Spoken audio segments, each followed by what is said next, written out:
बुद्ध धर्म के मानने वाले हैं, दिल से बुद्ध धर्म को मानते थे, जो किसी भी वजह से, और उसकी बहुत सारी वजहें हो सकती हैं, वो बुद्ध धर्म में अपनी आस्था की पुनरावृत्ति करना चाहते थे, उसको दोहराना चाहते थे।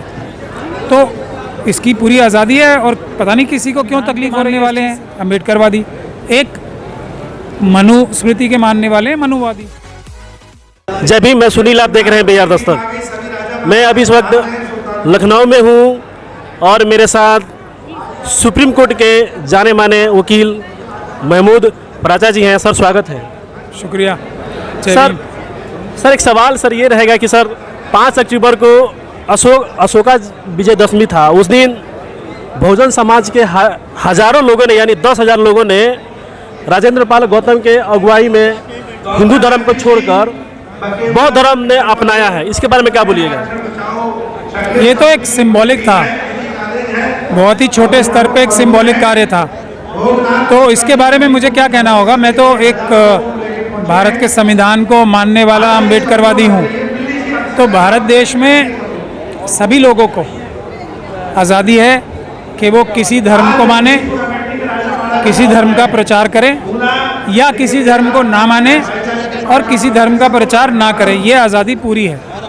तो इसी के तहत कुछ लोग जो कि संख्या में बहुत ज़्यादा हैं, उनमें से कुछ लोग आए जो बुद्ध धर्म के मानने वाले हैं, दिल से बुद्ध धर्म को मानते थे, जो किसी भी वजह से, और उसकी बहुत सारी वजहें हो सकती हैं, वो बुद्ध धर्म में अपनी आस्था की पुनरावृत्ति करना चाहते थे, उसको दोहराना चाहते थे। तो इसकी पूरी आज़ादी है, और पता नहीं किसी को क्यों तकलीफ़ हो रही है इस चीज़ से, मुझे तो समझ में नहीं आता। सर सवाल ये सर ये रहेगा कि बाबा साहब मरने से पहले हिंदू धर्म को छोड़ा और उन्होंने बौद्ध धर्म अपनाया, जो 22 प्रतिज्ञा उन्होंने धर्म दीक्षा के रूप में लिया। वही काम राजेंद्र पाल गौतम अन्य बहुजन समाज के लोगों ने 22 प्रतिज्ञा ग्रहण किया। जो प्रतिज्ञा जो लिया है उसे बीजेपी आरएसएस के जो लोग हैं उनको इतनी दिक्कत क्यों है? ये बोल रहे हैं कि हमारी भावनाएं आहत हो रही हैं। देखिए, इस देश में 2 वाद हैं, मैं बहुत दिन से इस बात को कह रहा हूँ। एक है मनुवाद और एक है अम्बेडकरवाद। तो इन दोनों में आपस में एक तरह से देखा जाए तो ये एक दूसरे के सामने खड़े हैं। एक संविधान के मानने वाले हैं अम्बेडकरवादी, एक मनुस्मृति के मानने वाले हैं मनुवादी। तो इसमें भी कोई हैरानी की बात नहीं है। भले ही मजबूरी में इन लोगों को बाबा साहब की फ़ोटो लगानी पड़ रही है अब, क्योंकि पूरे देश का दबाव है। पूरे देश के 92.5% लोग, 92.5% लोग तो बाबा साहब को मानने वाले अम्बेडकरवादी हैं। तो अब मजबूरी में इन लोगों को पिक्चर्स तो लगानी पड़ रही हैं, लेकिन दिल में जो इनके बाबा साहब के प्रति द्वेष है, और वो भी ख़ास तौर पे एक तो बाबा साहब के प्रति द्वेष है इनका, इसीलिए बाबा साहब की प्रतिज्ञाओं के प्रति द्वेष है इनका। दूसरा, बुद्ध धर्म से मनुवादी सबसे ज़्यादा मेरे ख्याल से बुरा समझते हैं बुद्ध धर्म को, क्योंकि ये एक ऐसा धर्म है या धर्म है जो मनुवाद के खिलाफ सबसे पहला बड़ा आंदोलन था, और उस आंदोलन को छल कपट से दबाया गया, कुचला गया। भारत में जब सम्राट अशोक के वंशजों को छल से कपट से मारा गया और उनकी जगह दोबारा से मनुवाद को स्थापित किया गया भारत में, तो अब अगर मनुवाद के ऊपर दोबारा बुद्ध धर्म के प्रति लोगों का आकर्षण बढ़ रहा, तो उनको तकलीफ़ होना तो जायज़ बात है, उससे बुरा नहीं मानना चाहिए किसी को। जो बाबा साहब भीमराव अम्बेडकर के पौत्र हैं, रतन अम्बेडकर साहब, तो उन्होंने शपथ दिलाई है। जो लोग बाबा साहब में विश्वास नहीं रखते वो उसको ना माने। कोई ज़बरदस्ती तो राजरत्न साहब ने नहीं की है ना राजेंद्र पाल गौतम जी ने की है किसी को कि आके सब इस बात को कहो।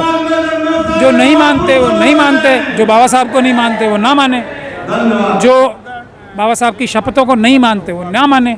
कोई ज़बरदस्ती नहीं है ना। उसी प्रकार से जहाँ रोकने की ताकत नहीं लगा सकता कोई, उसी प्रकार से शपथ लेने से भी कोई रोक नहीं लगा सकता।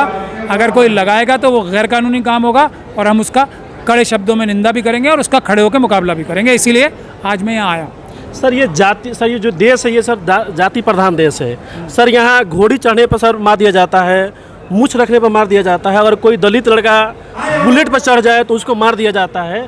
अगर इससे परेशान होकर कोई दलित या बहुजन समाज के लोग अगर हिंदू धर्म छोड़कर अगर ये बुद्धिस्ट धर्म है उनके यहाँ जा रहे हैं तो फिर इनको दिक्कत क्यों हो रहा है? जो आरएसएस बीजेपी वाले हैं जो हिंदुत्व का ढिढोरा पीटते हैं। देखिए, ये तो आपको उन्हीं से प्रश्न करना चाहिए कि एक चीज़ होती है कि अपने प्रति लोगों को आकर्षित करना प्यार से, अपनी अच्छाइयाँ बता के, ऐसा उम्मीद करना कि आप अपने ही समाज के, जिसको अपना समाज का कहते हो, आप दिल से मानते हो या नहीं मानते हो एक अलग बात, उसको आप ऐसी बातों पे मानो जो कि मानवाधिकार है, जो कि भारत का संविधान ही इजाज़त नहीं देता, बल्कि एक कोई अगर माना भी होगा तो वो किसी को मूंछ रखने से क्यों मारेगा? मुझे क्या परेशानी है, आप मूंछ रखो या ना रखो, मुझे तो कोई परेशानी नहीं होनी चाहिए। तो जिन लोगों को इस बात से परेशानी है कि कोई सामने वाला व्यक्ति मोटरसाइकिल पे क्यों चढ़ रहा है, किसी को इस बात से परेशानी है कि एक व्यक्ति के ऊपर अभी 60,000 का जुर्माना लगा है कि वो मंदिर में गया क्यों। एक तरफ तो आप मंदिर में जाने से जुर्माने लगा रहे हो, लोगों को मार पीट रहे हो, और दूसरी तरफ ये भी उम्मीद करते हो कि वो उस जगह को छोड़ के जहाँ उनका तिरस्कार होता है, जहाँ उनकी पिटाई होती है, जहाँ उनके साथ मारपीट होती है, उसको छोड़ के ऐसी जगह ना जाएं जहाँ उन्हें बराबर समझा जाता है, जहाँ उन्हें इज़्ज़त दी जाती है, जहाँ उन्हें इंसाफ मिलता है। तो ये तो बहुत ही अजीब सी बात है। ये बिल्कुल ही ऐसी बात है जिस पे कोई भी कभी भी अमल नहीं कर पाएगा।